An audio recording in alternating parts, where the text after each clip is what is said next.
Well, while Republicans talk about migrant hordes and mobs of Democrats and grievances over Kavanaugh, they are largely ignoring any talk about their legislative accomplishments or lack thereof. For example, there isn't much talk from the Repubs these days about the December 2017 tax bill that overwhelmingly benefited corporations and the very wealthy. And shortly after it passed, by the way, President Trump even told his pals at Mar-a-Lago he just made them all, quote, a lot richer. He was open about it. The bill, which the majority of Americans do not support, cost $1.5 trillion, exploding, of course, the deficit. According to a new study by Democrats on the Congressional Joint Economic Committee, the estimated $2 trillion cost of Republicans' overall tax cuts and nearly dollar for dollar is nearly dollar. That $2 trillion is the same amount that they're going to cut from Medicare, Medicaid, and Social Security and the Affordable Care Act. Well, last week, Senate Majority Leader Mitch McConnell blamed social safety nets for the exploding deficit. They're responsible. It's very disturbing, and it's driven by the three big entitlement programs that are very popular: Medicare, Social Security, and Medicaid. While campaigning for Bill Nelson down in Florida, Joe Biden, the former vice president, seized on the news to motivate voters. Let's watch Joe Biden. And now McConnell, the senator from Kentucky, turns around and he says, and he's straightforward.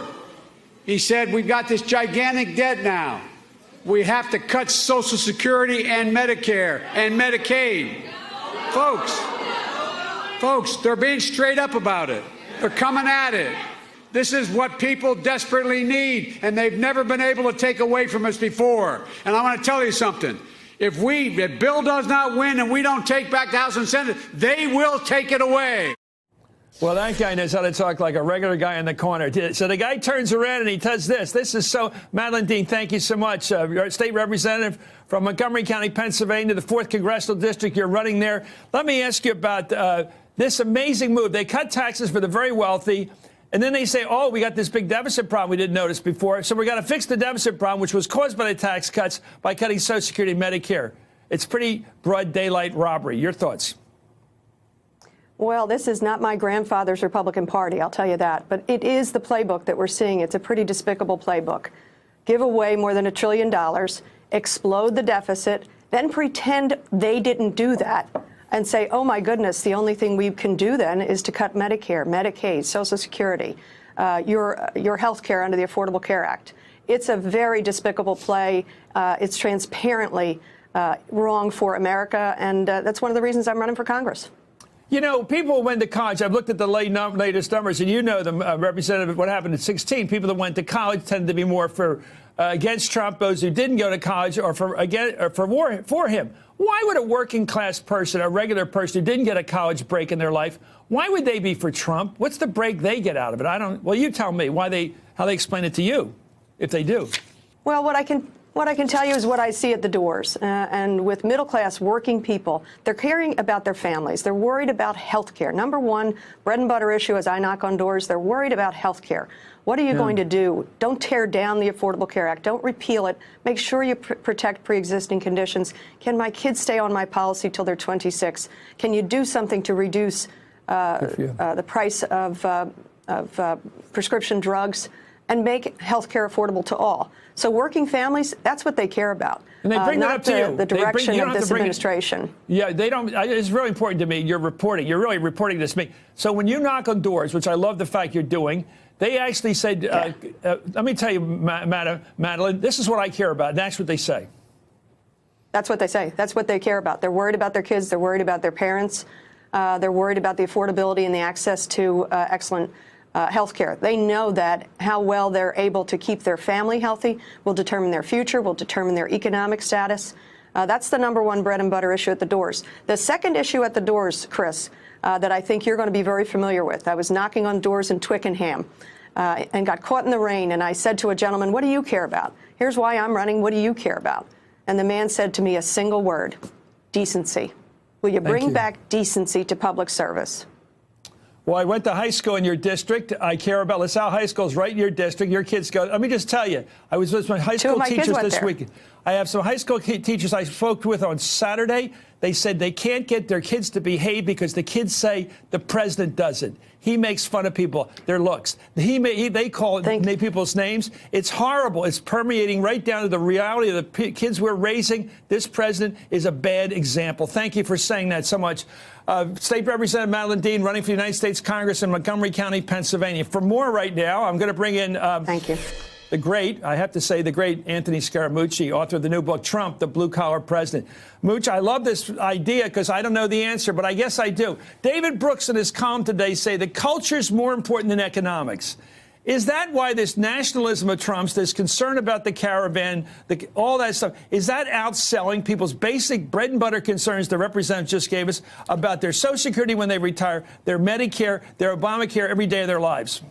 Yeah, I mean, I think that's a good part of it, but I also think that there's an economic discussion. They believe the president. They believe that he's putting policies in place that are going to allow their jobs to come back. You know, the Wall Street Journal 2 Saturdays ago, Chris, reported that the lower 10% of the country is experiencing some wage growth. Something that is also happening is by cutting the illegal immigration at the border, he's taken the slack out of the African American and Hispanic American labor markets, and those markets have tightened and also allow for some increase in wages. So, what about trickle down? You're arguing basically, Scaramucci, you're selling trickle down.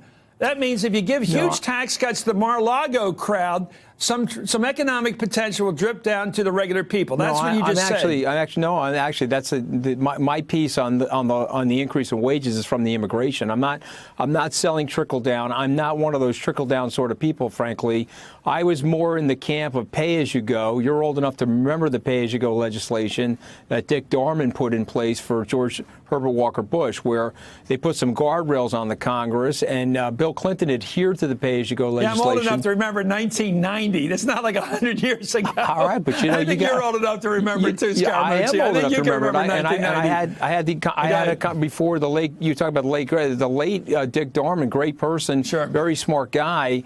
You're putting guardrails on the Congress so that we didn't have this excessive deficit spending. And so, to me, I don't like the spending at all. I mean, Republicans have consistently said that they don't want to do the spending and they want to tighten up on the budget, and then they spend like a drunken sailor. So I'm not a big fan of that. I don't like it. Let me ask you about the other end of the Mitch McConnell, who I think is a smart politician when it comes to saving his own rear end. He's good at survival, but he's coming out for right now on the beginning of 2 weeks before an election saying we got to go out and cut Social Security, Medicare, Medicaid. Those programs, you know, I'll give this speech every night. The average family in this country, in Scranton or anywhere else, is not greedy. They just want what they have. Social Security, Medicare, Medicaid, if they get Alzheimer's, and some job somewhere nearby their kids can get and come home once in a while. That's all they want. Why would Mitch McConnell be so stupid on an eve of election to say we're going after Social Security and Medicare? Why is he doing it? Is Trump for that?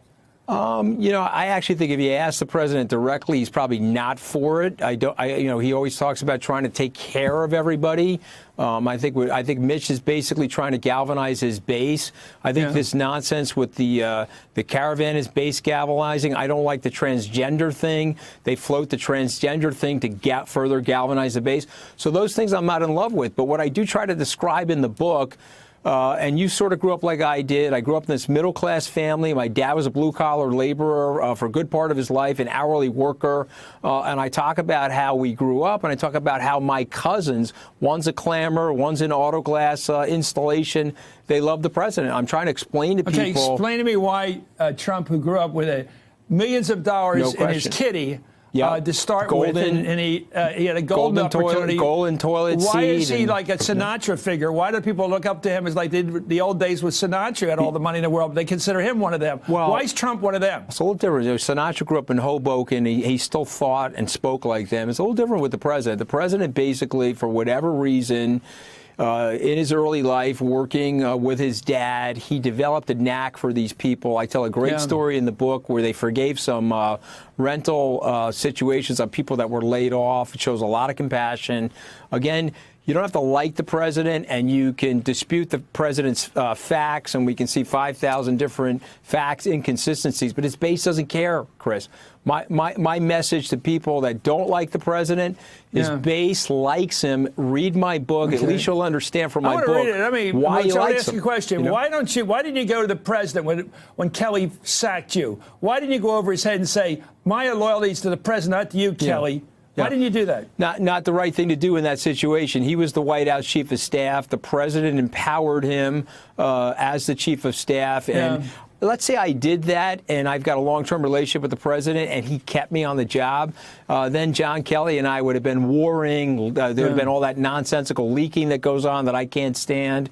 And I didn't want to create more dissension for the president. He made a decision to go with John Kelly. That was his starting pitcher. It was time for me to go on waivers as a result of that. I don't like the way Kelly fired me, by the way. I just think that was very I agree with you. Very, very by the way, boneheaded. who's going to win the series? You're a Okay, smart so guy. it's the Red Sox in 5. And boy, I tell you, the Republicans are close on the midterm. So, you know, it's a lot closer than people think. And you can just ask Bernie Sanders. He was commenting on it a little earlier today. I disagree. I think the Democrats are going to win the House handily. Who's going to win a series, though? Let's talk sports before I go. I'm going to watch the series, all 7 games. Thank you, Anthony All Scaramucci. 7 games. Okay, Red Sox in 5. Hey there, I'm Chris Hayes from MSNBC. Thanks for watching MSNBC on YouTube. If you want to keep up to date with the videos we're putting out, you can click subscribe just below me or click over on this list to see lots of other great videos.